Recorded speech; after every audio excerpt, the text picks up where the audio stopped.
నమస్తే VBC on TV news కు స్వాగతం. ముందుగా ఈనాటి ముఖ్యాంశాలు.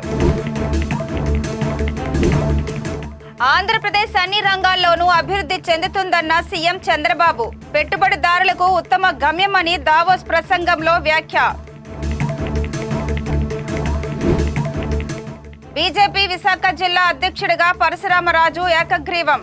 బాధ్యతను చిత్తశుద్ధితో నెరవేరుస్తానన్న నూతన అధ్యక్షుడు. పోరాటంతోనే విశాఖ ఉక్కును సాధించుకున్నామన్న మంత్రి కొల్లు రవీంద్ర. చంద్రబాబు చొరవతోనే స్టీల్ ప్లాంట్కు పునర్వైభవం వచ్చిందని వెల్లడి. నవజీవన నిర్మాణం పేరుతో విశాఖ పోలీసులు కొత్త డ్రైవ్. నేరాలపై విస్తృత అవగాహన కల్పిస్తామన్న సిపి శంకభ్రత బాక్షి.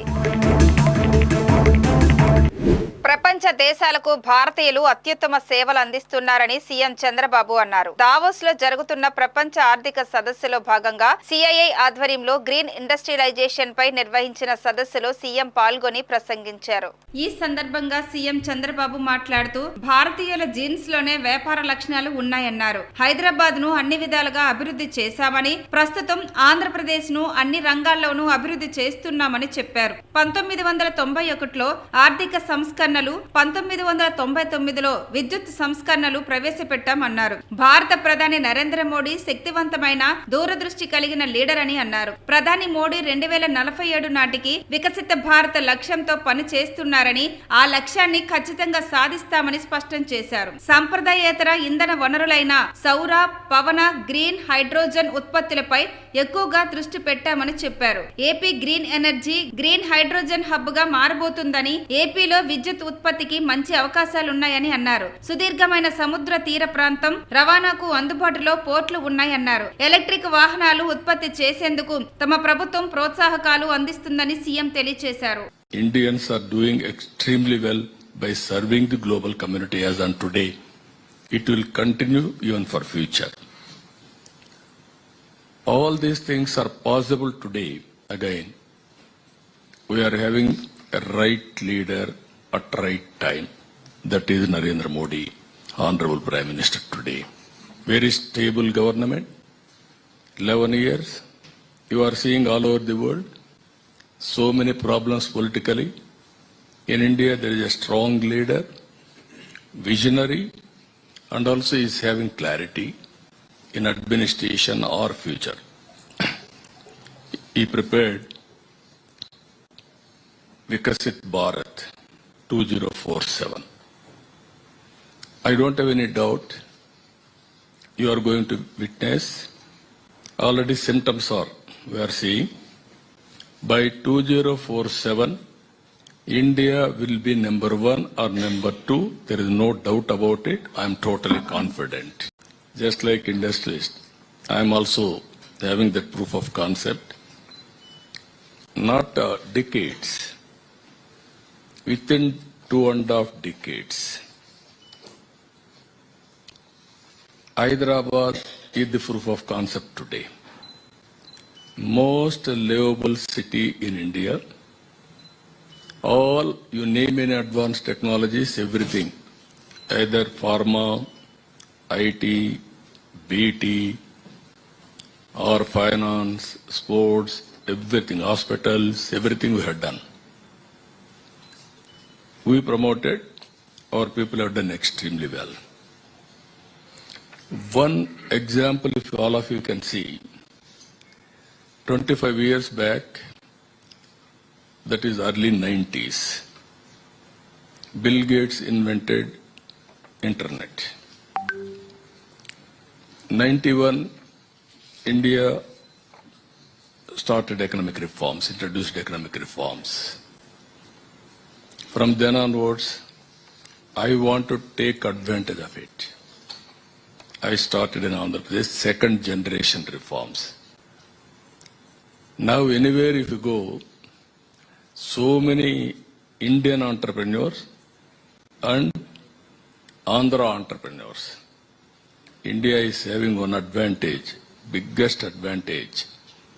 బీజేపీ విశాఖ జిల్లా అధ్యక్షుడిగా ఎం పరశురామరాజు ఏకగ్రీవంగా పార్టీ పగ్గాలు స్వీకరించారు. 3 ఏళ్ల పాటు ఆయన ఈ పదవిలో కొనసాగుతారు. గ్రామ స్థాయి నుంచి జిల్లా స్థాయి వరకు అనేక దశల్లో పార్టీ సభ్యుల అభిప్రాయాలను పార్టీ పెద్దలకు పంపడంతో ఆయన పేరు ఖరారు చేశారు. పలువురు ఆశావాహులు ముందుకు వచ్చినప్పటికీ అధ్యక్ష పదవి పరశురామరాజునే వరించింది. పార్టీ కార్యాలయంలో పదవి స్వీకార కార్యక్రమానికి బీజేపీ రాష్ట్ర ఉపాధ్యక్షులు విష్ణుకుమార్ రాజు ముఖ్య అతిథిగా హాజరై ఆయన్ను అభినందించారు. ఈ సందర్భంగా విష్ణుకుమార్ రాజు మాట్లాడుతూ బీజేపీకి విశాఖ ఎంతో కీలకమైన జిల్లా అని పేర్కొంటూ ఎంతో అనుభవం ఉన్న పరశురామరాజు పదవికి వన్నె తెచ్చే విధంగా పని చేస్తారని ఆశాభావాన్ని వ్యక్తం చేశారు. ఈరోజు ఒక మంచి కార్యక్రమానికి విచ్చేసిన ప్రతి ఒక్క నాయకులకి కూడా నా యొక్క హృదయపూర్వకమైన నమస్కారాలు తెలియజేస్తూ, ఏదైతే రాష్ట్ర పార్టీ నిర్ణయించిన పేరు పరశురామరాజు, అతని పూర్తి పేరు మంతెన మురళీ నాగ పరశురామరాజు. ఆయన పేరు ఎంఎంఎన్ పరశురామరాజు. ఆయన గురించి చెప్పాలంటే ఆయన బీఎస్సీ కంప్లీట్ చేసి 10 సంవత్సరాల నుంచి మోర్ దెన్ 10 years నుంచి బీజేపీ పార్టీ కార్యక్రమాల్లో చురుకుగా పాల్గొని అంతకుముందు విశాఖ నార్త్ ఇన్ఛార్జిగా పనిచేశారు. అలాగే ప్రస్తుతము అరకు పార్లమెంట్ ఇన్ఛార్జిగా వారు పనిచేశారు మొన్నటి వరకు. తర్వాత స్టేట్ బిల్డింగ్ కమిటీ మెంబర్గా కూడా పనిచేస్తున్నారు. ఈరోజు ఆయనకి అవకాశం వచ్చింది. విశాఖ పార్లమెంటు జిల్లా అధ్యక్షుడిగా అవకాశం రావటం అంటే చిన్న విషయం కాదు. మిగిలిన వారు కూడా దీనికి బాధ్యతలు మేము కూడా చేస్తామని ముందుకొచ్చారు. అలాగే ఒకరికి ఇచ్చిన మలానా మిగిలిన వారు దానికి సూటబుల్ కాదు అనేది కాదు. ఇది పార్టీ యొక్క నిర్ణయము. వారికి మిగిలిన అవకాశాలు ఎప్పుడు అవకాశాలు వీలైతే అప్పుడు అవకాశం పార్టీ ఇస్తుందని చెప్పి అందరికీ తెలియజేస్తూ, ఈ విశాఖ పార్లమెంటు జిల్లా అధ్యక్షుడంటే మొత్తము 6 నియోజకవర్గాలకి సంబంధించిన east, west, north, south, Bheemili, అట్లాగే గాజువాక, ఈ 6 నియోజకవర్గాలకి భారతీయ జనతా పార్టీ తరఫున ఆయన అధ్యక్షుడిగా వ్యవహరిస్తారు. ఇదివరకైతే ఎస్కోట కూడా ఉండేది. ఇప్పుడు ఈ సంవత్సరం నుంచి ఈ రోజు నుంచి ఈ 6 నియోజకవర్గాలకే విశాఖ పార్లమెంటు కింద మనం పరిగణలోకి తీసుకోవడం జరుగుతుంది భారతీయ జనతా పార్టీ తరఫున.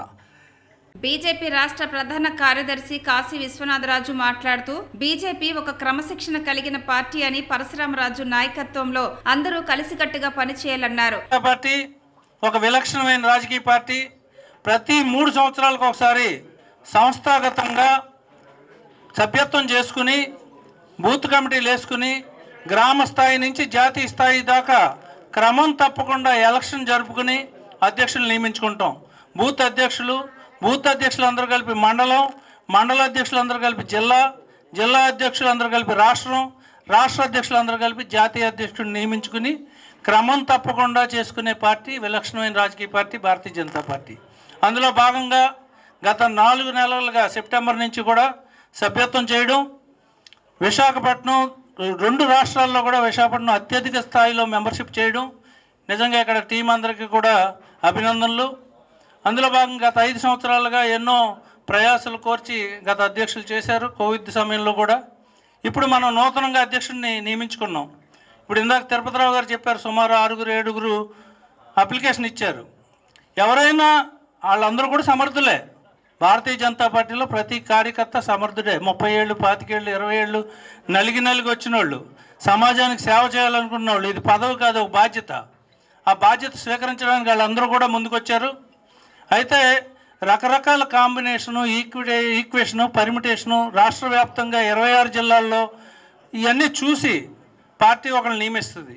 అందులో భాగంగా గతంలో 5 సంవత్సరాల క్రితం వారు పోటీ పడ్డారు, కానీ అప్పుడు అవకాశం రాలేదు.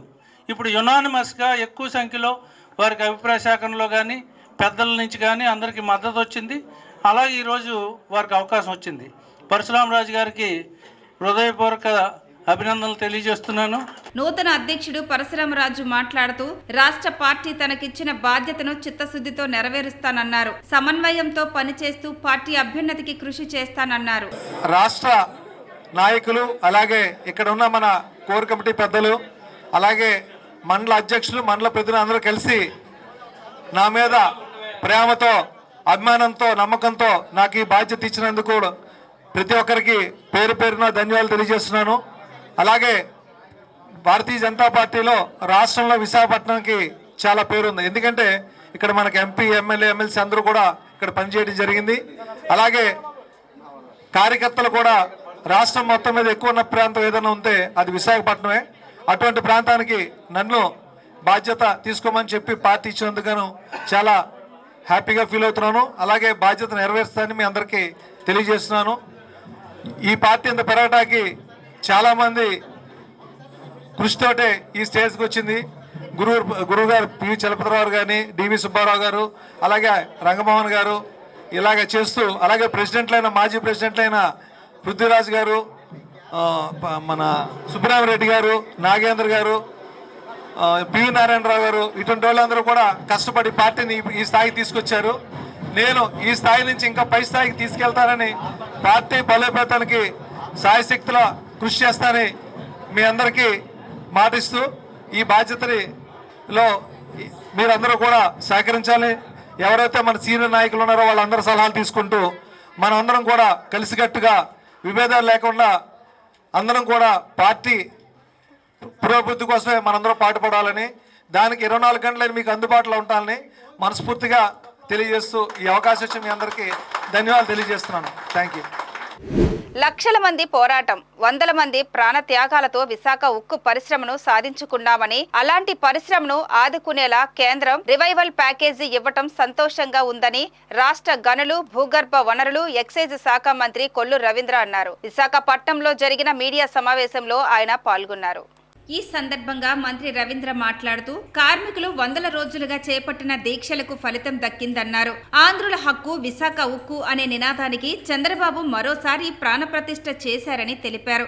గతంలో విశాఖ ఉక్కును కాపాడేందుకు చంద్రబాబే పోరాడారని, ఇప్పుడు కూడా ఆయన చొరవతోనే నిధులు మంజూరయ్యాయని చెప్పారు. విశాఖ వాసులు చిరకాల కోరిక అయిన రైల్వే జోన్ గత 5 సంవత్సరాలు ఎందుకు పూర్తి చేయలేదో జగన్ రెడ్డి సమాధానం చెప్పాలన్నారు. కూటమి ప్రభుత్వం అధికారంలోకి రాగానే రైల్వే జోన్ కోసం 52 ఎకరాలు కేటాయించి పనులు ప్రారంభించామన్నారు.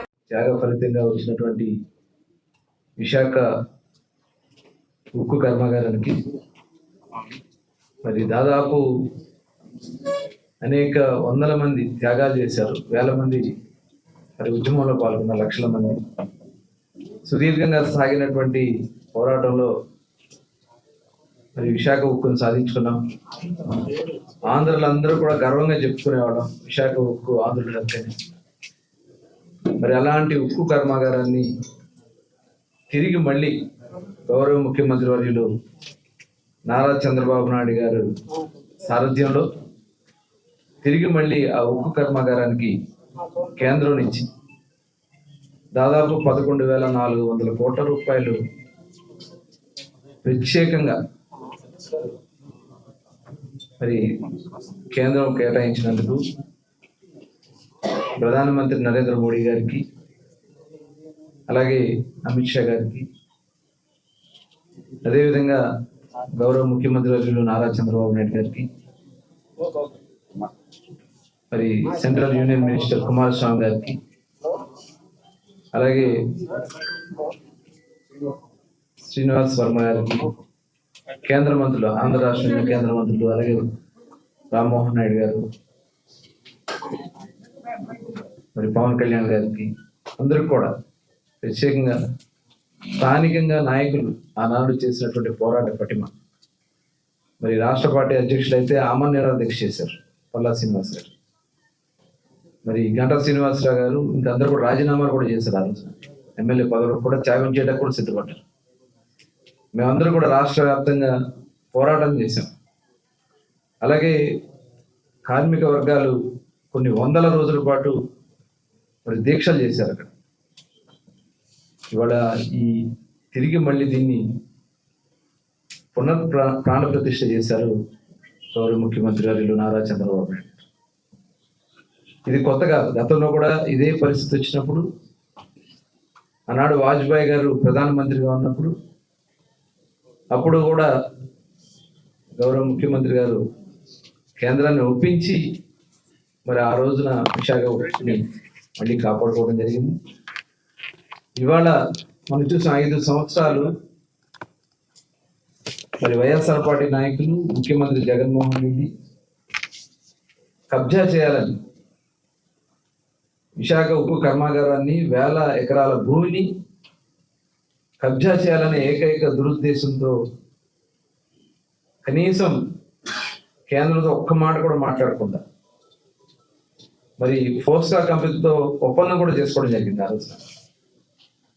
నవజీవన నిర్మాణం పేరుతో విశాఖ పోలీసులు ఒక కొత్త డ్రైవ్ చేపట్టబోతున్నారు. డ్రగ్స్, సైబర్ క్రైమ్, మహిళలపై ఆన్లైన్ మోసాల నివారణపై ప్రతి పాఠశాల, కళాశాల, విశ్వవిద్యాలయాల్లో అవగాహన చేపట్టనున్నట్లు నగర పోలీస్ కమిషనర్ శంకబ్రత బాగ్చి తెలిపారు. పోలీస్ బ్యారక్స్ లో జరిగిన మీడియా సమావేశంలో డిసెంబర్ నెలలో జరిగిన దొంగతనం కేసుల్లో ప్రాపర్టీ రికవరీ ప్రదర్శించారు. 90 లక్షల పైచీలకు సొత్తును బాధితులకు అప్పగించారు. క్రికెట్ బెట్టింగ్ కేసుపై దర్యాప్తు జరుగుతుందని, ఈ సమయంలో వివరాలు వెల్లడించడం వల్ల నేరస్తులు తప్పించుకునే అవకాశం ఉందని వివరణ ఇచ్చారు. సైబర్ క్రైమ్ మన అందరికీ తెలుసు, ప్రతిరోజు పెరిగిపోతూనే ఉన్నాయి. ఇది మన సిటీలో కాదు, మన రాష్ట్రంలో కాదు, మన దేశంలో కాదు, మన ప్రపంచం. మీరు ఎక్కడ చూసినా, మీరు CNN చూస్తే యూఎస్లో కూడా ప్రతిరోజు ఎంతమంది హ్యూజ్ అమౌంట్ నష్టపోతున్నారండి. ప్రతిరోజు అక్కడ కూడా సైబర్ క్రైమ్ జరుగుతున్నాయి. అది మన ప్రపంచానికి ఇది ముప్పు. సో ఫస్ట్ ఆఫ్ ఆల్ ఈ సంక్రాంతి పండగ రోజుల్లో ఎక్కువ సైబర్ క్రైమ్ జరిగాయి అని మా దృష్టికి రాలేదు. నేను ఇది ఎందుకు చెప్పామంటే, ప్రతి సంవత్సరం లాస్ట్ 4 years చూసాము, 8 నుండి 12 హౌస్ బ్రేకింగ్స్ జరిగాయి. ఈసారి అది 3కి తగ్గించగలిగాము. అంతే, అది చాలా మేజర్ అచీవ్మెంట్ అన్నమాట. సో సంక్రాంతి అప్పుడు సైబర్ క్రైమ్ బాగా పెరిగిందని మా దగ్గర స్టాటిస్టిక్స్ లేదు, కానీ త్వరలో ఒక కొత్త ప్రోగ్రామ్ మేము స్టార్ట్ చేయబోతున్నాం. మేము పేరు పెట్టాము నవజీవన నిర్మాణం. నవజీవన నిర్మాణం పేరు పెట్టాము. ఆ ప్రోగ్రామ్ స్టార్ట్ చేయబోతున్నాం ఆంధ్ర యూనివర్సిటీ నుండి. నేను ప్రతి హై స్కూల్, ప్రతి కాలేజ్, ప్రతి యూనివర్సిటీకి వెళ్తాం. ఒకటి సైబర్ క్రైమ్ మీద, number 2 online crime against women, number 3 వచ్చేసి డ్రగ్స్. ఈ 3 ఇష్యూస్ మీద తెలుగులో కానీ ఇంగ్లీష్లో కానీ అవగాహన కార్యక్రమం కల్పిస్తాం. ప్రతి స్టూడెంట్, ప్రతి టీచర్కి అవగాహన కల్పించి మా ఫోన్ నెంబర్ ఇస్తాము. సో మేము అనుకుంటున్నాం ఈ ప్రోగ్రాం పూర్తి చేయగలిగితే వైజాగ్ నగరంలో డ్రగ్స్ మీద, సైబర్ క్రైమ్ మీద and online crime against women, అనుకోండి ఆన్లైన్లో అమ్మాయిని వేధించడం, బ్లాక్మెయిల్ చేసి తర్వాత ఫిజికల్ రిలేషన్షిప్ కోసం ఫోర్స్ చేయడం, ఇవన్నీ రకరకాల ఆన్లైన్ నేరాలు జరుగుతున్నాయి. సిగ్గుపడి అమ్మాయిలు ముందుకు రావట్లేదు, కొందరు సూసైడ్ కూడా చేయడానికి వెళ్తున్నారు. ఆ పరిస్థితి వచ్చేసింది. సో ఈ 3 మనకు మన సమాజానికి ముప్పు. పెద్ద స్థాయిలో మేము అవగాహన కార్యక్రమం స్టార్ట్ చేయబోతున్నాం. ప్రతి ఊరికి వెళ్తాం, ప్రతి స్కూల్కి హై స్కూల్కి వెళ్తాం, ప్రతి కాలేజ్కి వెళ్తాం, ప్రతి యూనివర్సిటీకి వెళ్తాం. సో ఈ ప్రోగ్రాం పూర్తి అయిన తర్వాత ఈ నేరాల మీద సమాజంలో అందరికీ మంచి అవగాహన వస్తుందని నేను భావిస్తున్నాను. ఇప్పుడు క్రికెట్ బెట్టింగ్ మన అందరికీ తెలుసు. అది క్రికెట్ బెట్టింగ్ వల్ల చాలామంది యువత నష్టపోతున్నారు, చాలా లాస్ సఫర్ అవుతున్నారు. కొందరు సూసైడ్ చేయడానికి కూడా ఆ పరిస్థితి కూడా వస్తుంది. అందుకే క్రికెట్ బెట్టింగ్ మీద మేము చాలా స్ట్రిక్ట్గా ఉన్నాము. ఎవరిని వదిలేది లేదు, ఉపేక్షించేది లేదు. కానీ ఇప్పుడు ఇన్వెస్టిగేషన్ నడుస్తుంది. మేము బ్యాంక్ ఖాతాలు చెక్ చేసి, ఆర్థిక లావాదేవీలు చెక్ చేసి 1 by 1 అరెస్ట్ చేస్తున్నాం. ఈ పరిస్థితిలో మేము ఎటువంటి ఇన్ఫర్మేషన్ మీతో షేర్ చేసినా మిగతా ముద్దాయిలు అలర్ట్ అయిపోతారు. కాబట్టి చాలామంది వచ్చి రిక్వెస్ట్ చేస్తున్నారు. నేను ఎవరికి ఏం చెప్పడం లేదు. ఏమైనా మీకు చెప్పాలంటే త్రూ ప్రెస్ రిలీజ్ చేస్తాం. మీరు అందరూ మాకు సహకరించాలి.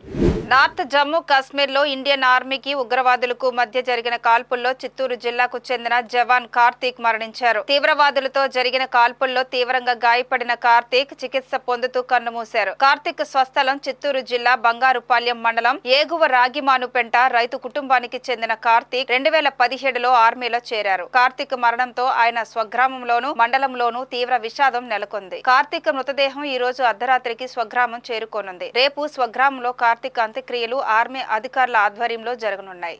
స్టీల్ ప్లాంట్ పరిరక్షణ కోసం కేంద్రం ప్రకటించిన ప్యాకేజీని అభినందించాల్సింది పోయి కొందరు దుష్ప్రచారం చేయటం సరికాదని బీజేపీ శాసనసభ పక్ష నేత విష్ణుకుమార్ రాజు ఆగ్రహం వ్యక్తం చేశారు. ఇది సభ్యత కాదన్నారు. కాబోయే సీఎం ఎవరనే దానిపై ఎవరి వ్యక్తిగత అభిప్రాయాలు వారికి ఉండొచ్చని, ఇది చాలా చిన్న విషయమని కొట్టిపడేశారు. ఇంత త్వరగా సీఎం మార్పు అంశం అంత సరైనది కాదని అభిప్రాయం వ్యక్తం చేశారు. కూటమి ప్రభుత్వ నిర్ణయం మేరకే భవిష్యత్ సీఎం ఎవరన్నది ఉంటుందన్నారు. కాగా మీరు కూడా సీఎం పదవికి అర్హులే కదా, మీరు చేస్తారా అన్న ప్రశ్నకు ఆయన చిరునవ్వుతో స్పందించారు. వైజాగ్ కేంద్రంగా జరుగుతున్న బెట్టింగ్ విషయంలో చట్టపరంగా చర్యలు తీసుకోవాల్సిందేనని స్పష్టం చేశారు. దీని వెనుక రాజకీయ నాయకులు ఎవరున్నా పేర్లు బయటికి రావాల్సిన అవసరం ఉందని వ్యాఖ్యానించారు. నేను కూడా పేపర్లో చూశాను. చాలా దురదృష్టకరమైన విషయం. ఎప్పటి నుంచో చెప్తున్నాం, భారతీయ జనతా పార్టీ ఇప్పటి నుంచి కాదు, ఎట్టి పరిస్థితుల్లోని స్టీల్ ప్లాంట్ని ఆదుకోవటం జరుగుతుంది అని చెప్పి ఎన్నిసార్లు చెప్పిన కేంద్ర మంత్రివర్యులు ఇద్దరు మంత్రులు వచ్చి చెప్పినప్పటికీ కూడా ఇంకా యూనియన్ వాళ్ళు ఏదేదో మాట్లాడటం అనేది ఇది మంచి పద్ధతి కాదు. మీకు ఎంత రెస్పాన్సిబిలిటీ ఉందని మీరు అనుకుంటున్నారో దాని మీద 100 రెట్లు ఎక్కువ రెస్పాన్సిబిలిటీ కేంద్ర ప్రభుత్వం పైన, రాష్ట్ర ప్రభుత్వం పైన ఉందని చెప్పి మీరు గుర్తుంచుకోవాల్సిన అవసరం ఉంది. ఏదో మేము ఇన్ని రోజులు నిరాహార దీక్ష చేసాము, లేకపోతే ఇన్ని రోజులు సమ్మె చేసాము, దాని మూలానే వచ్చింది, అటువంటి మాటలు మంచి పద్ధతి కాదు.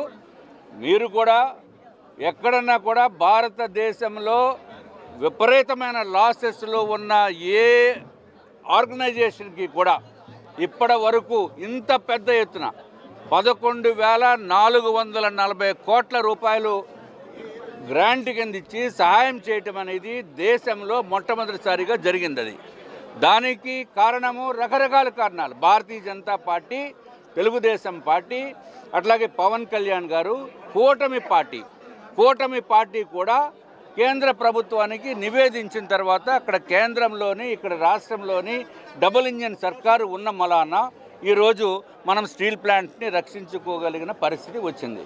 అంతేగాని ఇంకా ఏదోదో మాట్లాడటం అనేది అవివేకంతో సమానము. మీకు ఒకవేళ ఇంట్రెస్ట్ కనుక లేకపోతే మీరు దయచేసి రిజైన్ చేసి వెళ్ళిపోండి, మీరు వాలంటీర్ రిటైర్మెంట్ తీసుకుని వెళ్ళిపోండి. ఈ నాయకులు ఇట్లాగా మాట్లాడటం అనేది కరెక్ట్ కాదు. ఏమండి, ఇది కూటమి ప్రభుత్వము. ఎవరైనా వాళ్ళు ఇండివిజువల్ ఉద్దేశాలు ఏదన్నా మాట్లాడితే మాట్లాడినట్టు నేను పేపర్లో చూశాను. అట్లాగే ఎవరు ఒపీనియన్స్ వాళ్ళకి ఉండటంలో, వ్యక్తిగతమైన ఒపీనియన్స్ ఉండటంలో దానికి మనం ఎవరు దాని మీద కామెంట్ చేయవలసిన అవసరం లేదు. మీరు వేరే పార్టీ వాళ్ళని అడుగుతున్నారు మమ్మల్ని. మేము భారతీయ జనతా పార్టీ కూటమిలో ఉన్నప్పటికీ కూడా అది చాలా టైం ఉంది. బోల్డ్ టైం ఉన్న దానికి ముందే మన ఊహాగానాలు చేయటం అనేది అప్రోప్రియేట్ కాదు. సార్, పెద్దన్న పాత్ర పోషిస్తున్నారు. ఎలాంటి వివాదాలు వస్తే సర్దుమణిగే శక్తి మీకే ఉంది, చక్కదిద్దే శక్తి మీకు ఉంది. కాబట్టి మనం భారతదేశంలోనే కాకుండా ప్రపంచ స్థాయికి ఉన్న వ్యక్తి ప్రధానమంత్రి నరేంద్ర మోడీ గారు. ఇవన్నీ చిన్న చిన్న విషయాలు, ఇవన్నీ దీంట్లో ఇంకా అసలు దీని డిస్కషన్ ఏమీ అవసరం లేదు. ఇది అన్వాంటెడ్ డిస్కషన్. ఇటువంటి మాటలు ఇప్పుడే రావటం అనేది కరెక్ట్ కూడా కాదు. అంటే మీరు ఏం చెప్పదలుచుకున్నారు సార్? మీరు అనుభవజ్ఞులు సార్, అంటే మీలాంటి వాళ్ళు కూడా డిప్యూటీ సీఎం పదవిలో తప్పేం లేదు కదా సార్? అంటే మీరు అటువంటిది ఏమైనా మీరు లేనిపోయిన పుల్లలు పెడుతున్నారా? ఏమి తక్కువ ఎక్కువ అనేది కాదు, కానీ ఏదైనా కూటమి ప్రభుత్వము నిర్ణయం ఏదైతే నిర్ణయిస్తారో ఆ నిర్ణయానికి ప్రతి ఒక్కరు కూడా కట్టుబడి ఉంటారు. ఒకవేళ ఓకే అంటే మీరు తీసుకోవడానికి సిద్ధంగా ఉన్నారు? ఒకవేళ ఇచ్చి విష్ణుకుమార్ రాజు గారు కరెక్ట్ పర్సన్ అనుకుంటే, ఇది మీరు అనుకుంటున్నారు, ఏమి కాదండి. ఏదైతే పార్టీ ఏ నిర్ణయం చేసినా కార్యకర్త కింద పని చేయమంటే కార్యకర్త కింద పని చేస్తాము. నన్ను ఫ్లోర్ లీడర్గా, ఎమ్మెల్యేగా నాకు టికెట్ ఇచ్చారు. నెగ్గాము, ప్రజలు నెగ్గించారు. నెగ్గంటే నేను నెగ్గడం కాదు, ఇక్కడ రాష్ట్ర ప్రజలు, తర్వాత మా నార్త్ నియోజకవర్గ ప్రజలు నాకు ఓట్లు వేసి గెలిపించారు. అట్లాగే తర్వాత పార్టీ ఫ్లోర్ లీడర్గా నన్ను పనిచేయమంది, ఫ్లోర్ లీడర్గా నాకు అవకాశం ఇచ్చారు, ఫ్లోర్ లీడర్గా నేను పనిచేస్తున్నాను. తప్పనిసరిగా రాష్ట్రంలో ఉన్న సమస్యలు నా దృష్టికి కనుక వస్తే డెఫినెట్గా నేను on the floor of the house మాట్లాడి ప్రజలకు ఉపయోగార్థమే మేము పనిచేస్తామని చెప్పి తెలియజేస్తాం. విశాఖ స్టీల్ ప్లాంట్ పునర్వైభవానికి ఎన్డీఏ ప్రభుత్వం అన్ని విధాల సహకారం అందిస్తుందని తిరువూరు ఎమ్మెల్యే కొలికపూడి శ్రీనివాసరావు అన్నారు. తిరువూరులోని తన కార్యాలయంలో ఆయన మీడియా సమావేశంలో మాట్లాడారు. విశాఖ స్టీల్ ప్లాంట్ ఉత్తరాంధ్రకే కాక యావత్ ఆంధ్ర రాష్ట్రానికి మణిహారమని ఎమ్మెల్యే శ్రీనివాసరావు అన్నారు. వేలాది మంది ఆంధ్రులు విరోచిత పోరాటాలు, త్యాగాలు చేసి సాధించుకున్న సంస్థ స్టీల్ ప్లాంట్ అని పేర్కొన్నారు. సీఎం చంద్రబాబు హస్తెనకు వెళ్లి వచ్చిన ప్రతిసారి ఆంధ్రప్రదేశ్ కు కేంద్రం ఒక గుడ్ న్యూస్ చెప్తూనే ఉందన్నారు. ఆర్థిక సంక్షోభంలో కూరుకుపోయిన విశాఖ స్టీల్ ప్లాంట్ ను కాపాడేందుకు 11,440 కోట్ల రూపాయలు ఆర్థిక ప్యాకేజీని కేంద్రం అందజేసిందని అన్నారు. విశాఖ ఉక్కును ప్రైవేటు పరం చేయాలని, ఉక్కు ఆస్తులను అమ్ముకోవాలని జగన్ రెడ్డి ప్రయత్నిస్తే విశాఖ ఉక్కును ఏ విధంగా పరిరక్షించాలని చంద్రబాబు అహిర్నశలు శ్రమిస్తున్నారని ఎమ్మెల్యే వ్యాఖ్యానించారు. అందరికీ నమస్కారం.